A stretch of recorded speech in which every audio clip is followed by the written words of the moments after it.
행복하십니까? 옆에 분하고 질문해 보세요. 행복하십니까? 모두 따라합니다. 행복하게 사시기 바랍니다. 여러분들 사람이라면 누구나 다 행복한 삶을 살고 싶어 하십니다. 그런데 정작 이렇게 만나 뵙고 행복하시냐고 물어보면 주저하는 분들이 참 많습니다. 오늘 주시는 말씀을 통하여서 정말 행복의 비결을 확실히 마음에 담고 행복 비결대로 살아서 꼭 행복한 인생이 되어야 되겠다고 다짐할 수 있는 시간이 되었으면 참 좋겠습니다.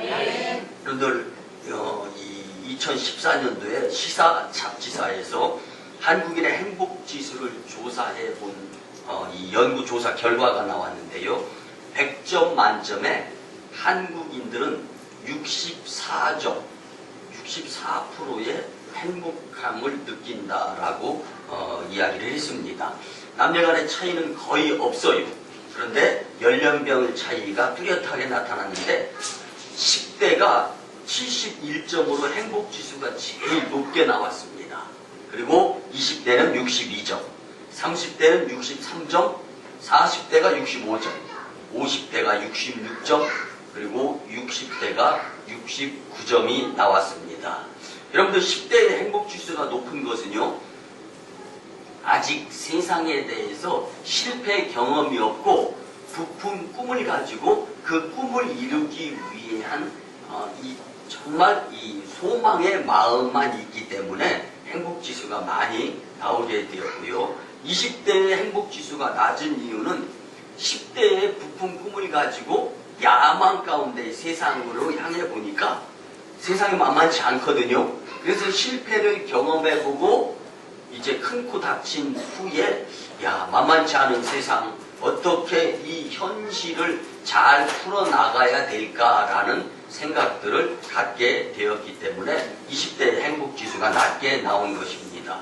또한 나이가 들어감에 따라서 행복지수가 점점 높게 나온 것은 경제적인 안정을 이룬 것도 있는데 나이가 들면서 자기의 한계를 느끼고 과한 욕심을 부리지 않고 소위 말씀드리면 분수에 맞는 삶을 살아야 되겠다라는 생각을 가지면서 무리하지 않다 보니까 비교적 행복지수가 높게 나온 것을 우리가 알 수 있습니다. 여러분들 사람이라면 누구나 다 행복하게 살기를 원합니다. 그래서 한동안 행복하게 살아야 되겠다라고 해서 웰비잉 그리고 행복하게 죽어야 되겠다 해서 웰단 이런 말이 인기를 누리고 할 때가 있었습니다. 여러분들 웰비잉이란 말은 우리말로는 참살이라는 뜻을 가지고 있습니다. 건강하게 살려고 노력하는 것도 결국 행복하게 살기 위한 한 조건일 수 있습니다. 여러분들 우리나라의 헌법의 제10조에도 한국 국민으로서 행복하게 살 권리가 있다라고 하는 이 헌법에 나온 부분들이 있습니다. 모든 국민은 인간으로서 존엄과 가치를 가지며 행복을 추구할 권리를 가진다라고 행복 추구권이 대한민국 국민이면 누구에게나 있다라고 표현을 하고 있는 것입니다. 그러면 이처럼 모든 사람들이 행복하게 살기 위해 애쓰는 것은 바람직한 일입니다. 나쁜 일이라고 할 수 없습니다. 근데 문제는 행복하게 살려고 노력은 하는데 정작 행복하냐고 묻게 되면 행복하다고 대답하는 사람들이 그다지 많지 않다는 것입니다. 사랑하는 오송광리교회 성도 여러분, 사람들이 행복에 필수적이라고 생각하는 조건들을 다 갖추었다고 해서 반드시 행복한 것은 아닙니다. 많은 것을 가졌어도 만족이 없다면 불행할 수가 있습니다. 반면에 부족하게 살아도 자족하면서 가지고 있는 물질에 불필요한 지출이 이루어지지 않기 위해서 노력하며 살게 되면 또 다른 행복을 누릴 수가 있습니다. 그렇기 때문에 많은 것을 가졌어도 만족이 없으면, 또 많은 것이 없어도 만족함이 있으면 여기에 따라서 행복의 지수가 달라질 수 있다는 것입니다. 여러분들, 풍족함의 노력도 중요하지만 우선은 내가 가진 것에 대한 감사에 자족하는 마음이 우리의 생각 속에 있게 될 때, 그를 통하여서 더 열심히 살아보려고 하는 지치지 않고 용기 백배한 가운데 행복한 삶을 살 수 있게 된다는 것도 우리는 잊어서는 안 됩니다. 여러분, 행복하십니까?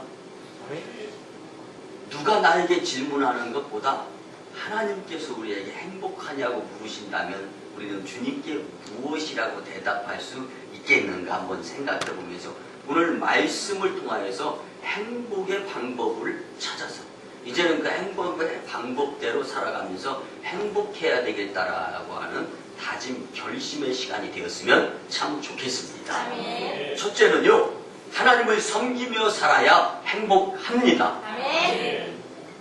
여러분들이 크게 아멘을 해주셨는데요, 행복하게 살려면 첫째 조건이 하나님을 잊어버리지 않고 하나님을 생각하면서 하나님을 섬기며 살 수 있어야 되는 것입니다. 아멘. 제 은사 선생님이 되시기도 하는데 겹성대학교의 김영선 교수님께서 그의 책 참된 교회라는 책에서 참된 교회는 가르침을 받기 위해 모인 무리다. 하나님을 섬기고 예수님을 소개해서 같이 배움이 이루어지고 그 가운데에서 예수님이 이 세상에서 당당하게 섬기시고 베풀고 위했던 모습들을 닮아가면서 살아가려고 하나님께서 교회 공동체를 허락해 주셨고, 정말 참된 공동체는 하나님을 사랑하며 이웃을 사랑하고 하나님을 섬기며 이웃을 섬기는 공동체가 참된 교회다라고 설명을 참된 교회라는 책에서 했습니다. 여러분들, 이 하나님을 섬기며 교회 공동체로서 서로 나누고 그 자체가 행복이다라는 것을 우리는 느낄 수 있어야 됩니다. 아무나 하나님을 섬길 수는 있습니다. 그렇지만 누구나 하나님을 섬기면서 살아가고 있지는 않습니다. 오직 하나님의 은혜를 입고 깨닫는 사람만이 하나님을 강력하게 섬기면서 살아가고 있는 것을 우리는 볼 수가 있습니다. 그래서 오늘 본문 14절에 보면은 무릇 하나님의 영으로 인도함을 받는 사람은 곧 하나님의 아들이라. 아멘. 하나님을 섬기면 성령의 도움으로 하나님의 자녀인 권세자로서 얼마든지 행복하게 살 수 있다는 것이 오늘 말씀입니다. 우리가 경배하고 섬기는 하나님은 하늘에서뿐만 아니라 우리 안에서도 역사할 수 있는 분이시다라는 것을 우리는 잊어서는 안 됩니다. 그렇기 때문에 우리는 그 무엇인가의 우상에서 하나님께로 돌아설 수 있어야 됩니다. 살아계시고 참되신 하나님을 섬기게 될 때 모든 것을 포괄해서 주인 되시는 하나님께서 우리의 삶을 행복으로 초대하게 되는데, 그 첫 번째 조건이 하나님을 반드시 섬기는 삶을 선택해서 살아야 된다는 것을 우리는 잊지 않았으면 참 좋겠습니다. 그러면 현대자동차 소식지에 실린 글 하나를 소개해 드리려고 합니다. 투캅스라는 영화에 안성기가 형사로 나오는데 관내 유흥업소를 돌아다니며 뇌물을 받아서 아내에게 가져다 줍니다. 그러면 그 아내는 그 돈으로 자신이 다니는 교회에 나가서 11조와 감사원금을 하나님께 드립니다. 그러면 또 그 교회에서는 그 헌금으로 목사님 사례를 합니다. 목사님 사모님은 그 돈으로 학교 자녀들을 맡기고 자녀 교육을 하는 그 선생님들에게 자녀들을 잘 부탁한다고 수고비로 봉투를 전달을 합니다. 그러면 그 선생님은 또 학생들을 가르치면서 온갖 스트레스를 받았던 것을 풀기 위해서 술집에 가서 아가씨들에게 팁을 주고 술값을 계산합니다. 여러분들, 그리고 그 술값 계산된 것은 이 룸사롱 이 술집 주인은요, 또 형사 안성기에게 뇌물로 바치곤 합니다. 결국 돌고 도는 것이 돈인데, 이 투캅스 영화를 만든 강우석 감독은요, 나도 모르게 나와 연관성이 이루어지는 것이 세상이다. 그렇기 때문에 독불장군은 없다라는 것을, 그래서 더불어 또 이렇게 같이 살아야 된다라는 것을 교훈하기 위해서 이 영화를 만들었다고 합니다. 근데 우스운 부분들이 있는 것 같지만요, 가만히 생각해 보면은요, 의미 있는 영화입니다. 사랑하는 오송광립교회 성도 여러분, 우리가 하나님을 섬기면 하나님께서는 그 섬김을 받는 것으로 그냥 끝내시는 분이 아니십니다. 나도 모르는 사이에 미래를 하나님께서 좋은 길로 인도하시며 또 우리의 삶을 행복으로 초대해 주시는 분이 하나님이시기 때문에 우리는 하나님을 섬기고 살아가는 것을 잊어서는 안 된다라는 것입니다. 돈이 돌고 돌아서 다시금 안성기 형사의 주머니로 들어가는 것처럼 우리의 삶 가운데에서도 돌고 돌아서 어떠한 모습인지 우리는 알 수 없지만 하나님의 은혜로 더 좋은 길이 선택되어지고 인도되어져서 행복한 삶을 살아가는 저와 여러분들의 삶이 되었으면 참 좋겠습니다. 하나님을 섬기는 것이 행복의 기준임을 꼭 믿으시고 하나님을 섬기는 일에 더 열심 낼 수 있었으면 참 좋겠습니다. 두 번째는요, 하나님의 자녀로 살아야 행복합니다. 진정한 행복은 모두 다 하나님과의 관계 속에서 생겨난다라는 것을 잊지 않으셨으면 참 좋겠습니다. 특히 성도로서 행복한 이유는 하나님의 백성이기 때문에, 또한 그리스도인은 하나님의 자녀이기 때문에 행복할 수 있는 것입니다. 그래서 오늘 본문 14절 말씀을 보면, 무릇 하나님의 영으로 인도함을 받는 사람은 그 하나님의 아들이라. 너희는 다시 무서워하는 종의 영을 받지 아니하고 양자의 영을 받았으므로 우리가 아빠 아버지라고 부르짖느니라. 여러분들, 힘들고 어려울 때 가슴에 손을 얹고 하나님, 아버지 이렇게 불러보면은요, 예수님 이렇게 불러보면은요, 마음이 애절할 뿐만 아니라 힘과 용기가 생길 때가 있습니다. 여러분들, 이 세상을 살아가면서요, 진정으로 나에게 해코지하지 아니하고 보복하지 아니하며 나를 가장 행복한 길로 인도하시고자 가장 애절한 마음을 가지고 계신 분이 우리의 영의 아버지 하나님이심을 꼭 잊지 않았으면 참 좋겠습니다. 하나님의 자녀가 되는 특권은요, 구약시대에는 없었습니다. 신약시대의 성도들에게 비로소 주어진 참된 축복입니다. 구약의 자손들은 하나님의 백성이기는 했지만 하나님을 아버지라고 부를 수 있는 자녀는 아니었습니다. 신약에 와서 하나님을 아바 아버지라고 부르도록 우리에게 자격이 부여된 것입니다. 그래서 요한복음 1장 12절 말씀 이하에 보면은요, 영접하는 자, 곧 그 이름을 믿는 자들에게는 하나님의 자녀가 되는 권세를 주셨으니 이는 혈통으로나 육정으로나 사람의 뜻으로 나지 아니하고 오직 하나님께로부터 난 자들이니라. 아멘. 하나님께로서 난 성도들을 일컬어 우리는 거듭난 사람이라고 표현을 합니다. 이는 단지 법적으로만 자녀의 자격을 부여받았다라는 것으로 끝나는 것이 아니라 영적으로 다시금 출생되었다라는 큰 뜻이 포함되어 있습니다. 그러므로 우리는 하나님께 스스럼 없이 아버지라고 부를 수 있는 하나님의 자녀가 된 것에 대한 감사함의 삶을 살아가게 될 때 주님은 하나님의 자녀로서 살아가는 그 모습을 보시고 행복 지수의 퍼센테이지를 높여주실 줄 믿습니다. 여러분들, 영적으로 좀 메마르다든가 아니면 영성이 좀 풍성했으면 좋겠다 싶을 때 저는요, 헬렌 하우엔의 영성에 대한 책을 많이 좀 이렇게 보려고 노력을 합니다. 오늘은 그 가운데 이 영적인 부분, 하나님이 아버지가 되셨다라는 것.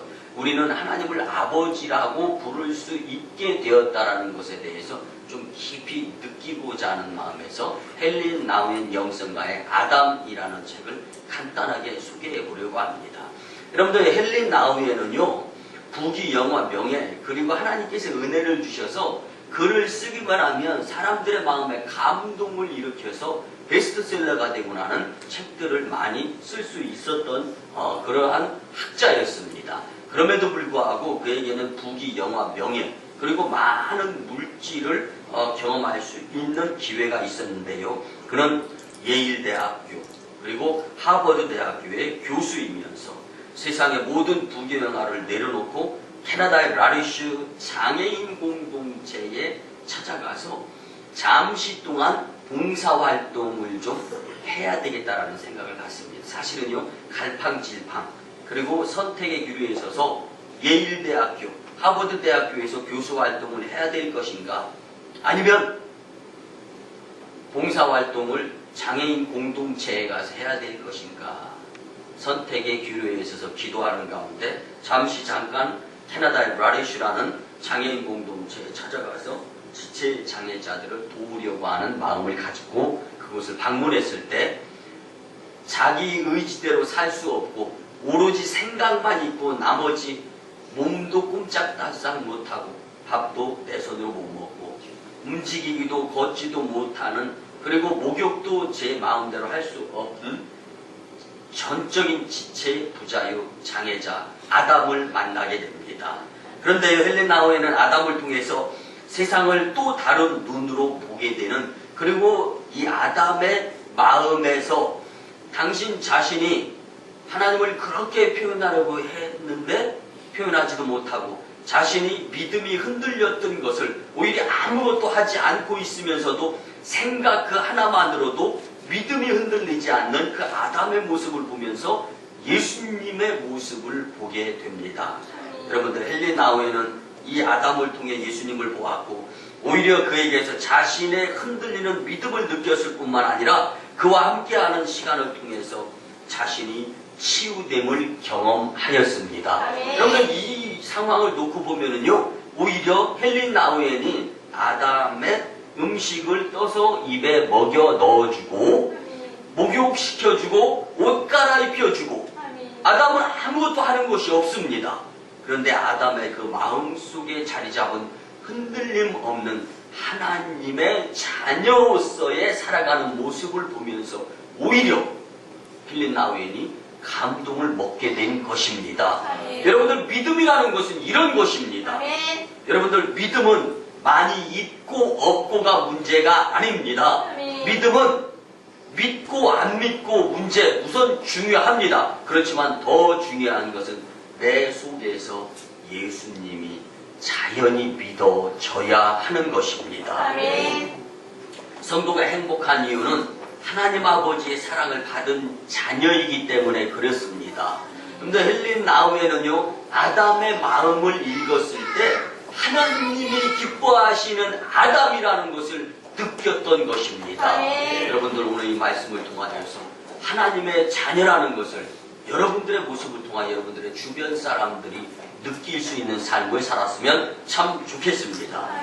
여러분 부모가 자식을 사랑하는 것은 당연하지만 사랑하는 자식을 위해서 생명을 내어주기라는 것은 쉽지 않습니다. 근데 하나님 아버지께서는 나를 위해 우리를 위해 하나밖에 없는 독생자 외아들을 구원 사역에 의해서 우리에게 보내주셨고 십자가에서 죽음을 담당하게 하셨습니다. 하나님께서는 우리를 구원하시기 위해서 독생자를 아낌없이 보내주시는 희생을 감수하셨습니다. 여러분들 용서하시고 들어주시기 바랍니다. 바꿔서 말씀을 드리겠습니다. 여기 결혼을 하신 기혼자 성도님들이 많이 계신데요, 여러분들의 자녀를 그 누군가를 위해서 희생할 수 있도록 생명을 내어놓는 부모 있겠습니까? 불가능한 것입니다. 내 눈에 넣어도 안 아픈 것이 내 자녀라고 하는데, 여러분들 자녀를 위해서 물질을 모으고 자녀를 성공을 위해서 부모로서 해야 될 바를 최선을 다해서 낮밤 안 가리고 열심히 내는 것이 부모의 모습 아닙니까? 그런데 이렇게 놓고 본다라면은 하나님 아버지께서 예수님을 하나밖에 없는 독생자를 우리를 위해 보내주셨다는 것은 우리를 그만큼 사랑하시는 아버지라는 것을 우리는 느낄 수가 있어야 됩니다. 아멘. 여러분, 하나님께서 자기 아들을 아끼지 아니하시고 우리 모든 사람의 행복을 위해 내어주셨다라는 것을 잊지 마시기 바랍니다. 아멘. 하물며 다른 그 무엇을 또 아끼는 분이 하나님이실까라는 것을 한번 생각해 보아야 합니다. 행복뿐 아니라 모든 것을 주시는데 아끼지 아니하실 분이 여러분들의 아버지 하나님이심을 기억하시기를 바랍니다. 아멘. 여러분들, 오늘 말씀 후에 우리가 결단 찬양으로 부르게 될 찬송가 384장 1절에는 이러한 이 가사가 있습니다.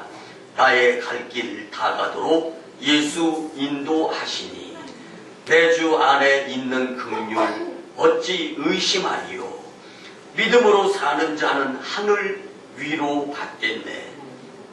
무슨 일을 만나든지 만사 형통하리라. 아멘. 여러분들은 이 만사 형통의 주권이 하나님 아버지께 있음을 꼭 믿으시기를 바랍니다. 아멘. 사랑하는 오순광림교회 성도 여러분, 우리가 건강하고 가진 것이 있을 때 자랑으로 생각하고, 혹은 하나님 지금 필요한 것이 이것인데 이 문제 해결시켜 주시면 교회에 열심히 다니면서 봉사하겠습니다 라는 삶을 살 때가 있습니다.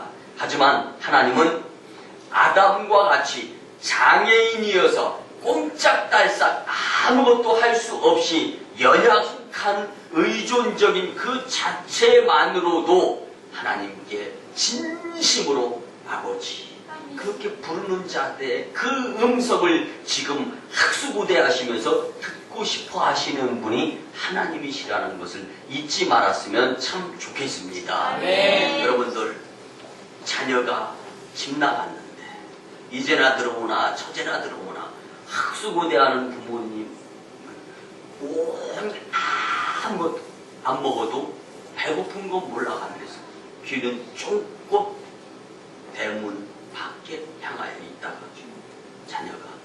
집 나간 자녀가 아버지, 속으로 아버지 부른다 하더라도 그 소리까지 들을 수 있을 만큼 집중되어지는 것이 바로 부모들의 그 마음일진데, 여러분도 오늘 세상으로 해서 일주일에 3 뒤로 하고 주님 품에 안겨서 이렇게 행복하냐고 물으시는 주님의 그 질문 앞에 행복한 모습으로 다시금 살 수 있도록 기회해 주시는 하나님의 이 음성에 귀를 기울이면서 아버지 부를 수 있는 아담 이상의 영성가들의 오순광림재단 성도님들이 되셨으면 참 좋겠습니다. 아멘. 여러분들 약할 때 하나님만을 더욱 바라볼 수 있는 것 경험해 보신 분들 아실 것입니다.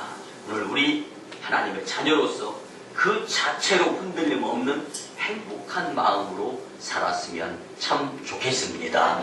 마지막 세 번째는요, 하나님의 약속을 믿고 살아야 행복합니다. 아멘. 성도는 이 땅에 발을 디디고 살지만 우리는 이 땅에 속한 사람이 아니라는 것을 꼭 잊어서는 안 됩니다. 여러분들 빌립보서 3장 20절 말씀에 보면 오직 우리의 시민권은 하늘에 있다라고 말씀합니다. 여러분들 이 땅의 삶은 잠깐 나그네의 삶이라는 소리입니다.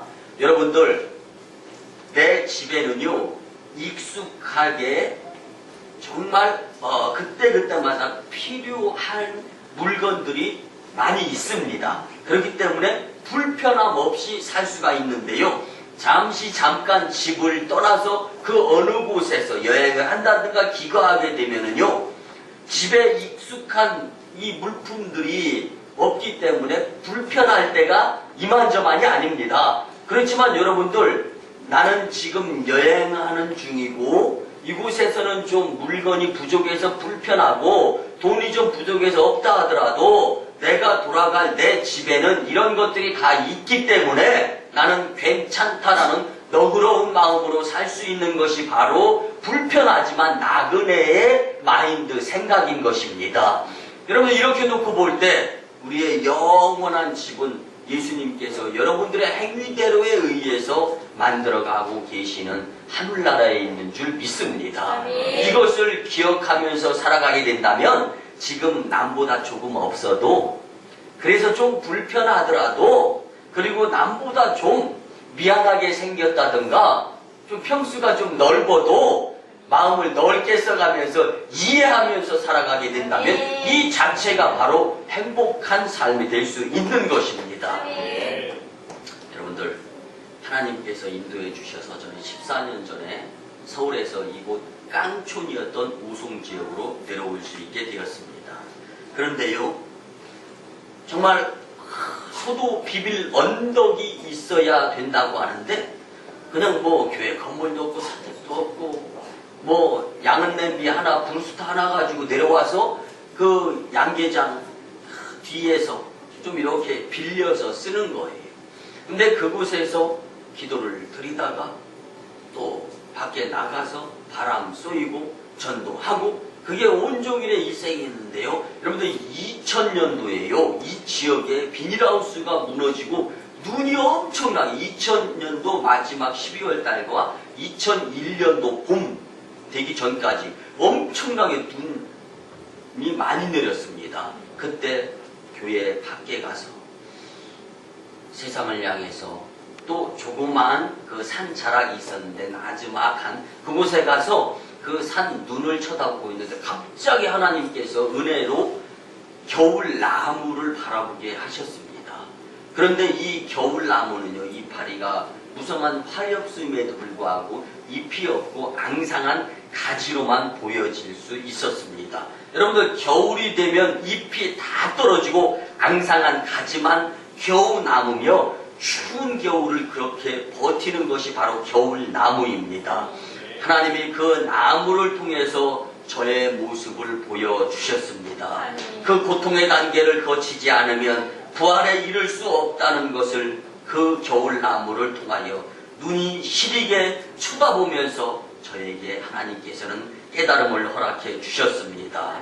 여러분들, 서울에서 이곳으로 내려와서 무엇부터 어떻게 해야 될지 통 알 수가 없었을 때 하나님은 혹독한 훈련, 사람을 떨어뜨리고 부귀영화 명예, 그리고 대형 교회에서의 허울 좋은 목회자, 이런 것들이 이곳에선 필요한 것이 아니라 낮은 모습으로 훈련되어지고 혹독한 겨울을 이겨낸 후에 다시금 그 겨울나무 앙상한 죽은 것 같았던 곳에서 다시금 잎이 피고 열매가 엿는 것을, 그리고 십자가에 죽어야 부활이 있다는 것을 자연을 통해서 깨닫게 해주시는 주님의 은혜를 저는 경험했습니다. 여러분들, 하나님께 매달린다고 하면서 내 눈은 세상을 향했던 모습이 바로 저의 모습이었습니다. 외로운 겨울나무가 되니까 사람들이 떠나가고 기댈 곳이 없고 오직 그때서야 비로소 무릎 꿇고 하나님, 아버지, 주님을 정말 부를 수 있게 되었던 것입니다.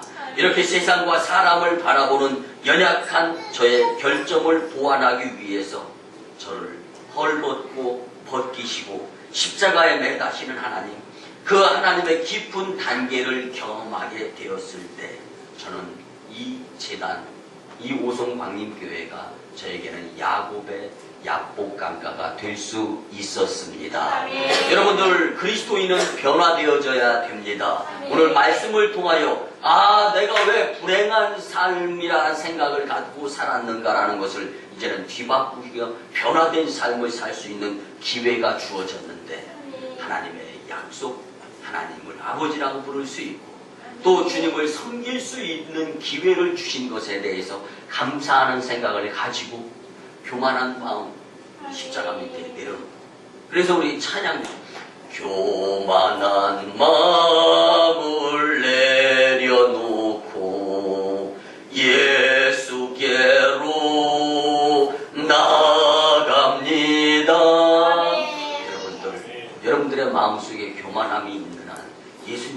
거리가 멀어져서 행복의 지수와도 거리가 먼 삶을 살 수밖에 없다라는 것을 기억하시기 바랍니다. 사랑하는 오송광님 성도 여러분, 하늘에는 하나님 아버지께서 예배해 놓으신 영원한 도성 저 천국이 나의 집으로 예비되어지고 있다라는 이 약속을 잊지 마시고 겸손한 모습으로 하나님을 불러가며 하늘에 의한 약속을 믿고 살아갈 수 있는 저와 여러분들이 되었으면 참 좋겠습니다. 그래서 주님께서는 우리에게 약속에 대해서 분명하고 확실하게 하면서 계시록 2장 10절에서 내가 죽도록 충성하라. 그래야면 내가 생명의 관을 내게 주리라. 사도 바울은 본문 18절에서 고백합니다. 생각하건대 현재의 고난은 장차 우리에게 나타날 영광과 비교할 수 없도다. 아멘. 그분들 그렇지도 않음에도 불구하고 교회에 다니고 예수님 믿으면서 봉사하고 헌신하고 충성한다고 하면서 정말 그 무엇인가 우리의 마음속에 교만한 생각을 담고 살아가면서 불평, 불만 했던 적 있습니까? 그것 때문에 우리의 행복지수가 사탄에게로 향하고 있었던 것을 우리는 잊어서는 안 됩니다. 여러분, 하나님의 약속이 있기에 겨울나무임에도 불구하고 그 추운 눈보라를 온갖 가지로 받아가면서도 기쁨으로 행복하게 살 수 있는 것이 바로 믿음의 사람들의 마음 자세인 것입니다. 말씀의 결론을 드립니다. 사랑하는 오송광교회 성도 여러분, 행복하십니까? 행복하시려면 하나님을 섬기며 사시기 바랍니다. 하나님의 자녀로 살아야 합니다.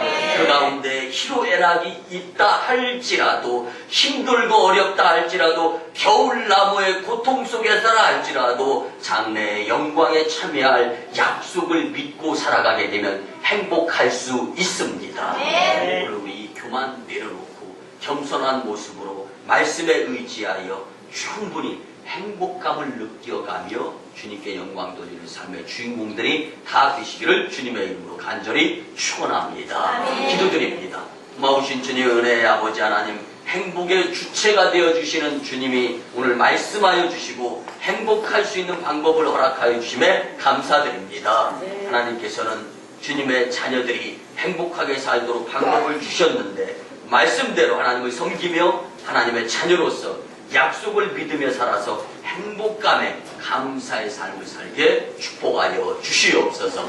감사드리며 존귀하신 예수님의 이름으로 축복하며 기도드리옵나이다. 아멘. 그리고 주 예수 그리스도의 크신 은혜와 하나님 아버지의 만극하신 사랑하심과 성령님의 강화 감동 교통 역사하심이 행복하게 살도록 인도하시는 하나님의 삶대로 살고자 다짐하고 돌아가는 심령들의 가정과 직장과 일터와 사업장 위에, 그리고 저 1호 선교지 인도 땅 첸나, 2호 선교지 중국 땅 광동성 해주, 3호 선교지 저 북녘 땅 선교지의 선교 사역 위에 이제부터 영원토록 함께 하옵시기를 간절히 축원하옵나이다.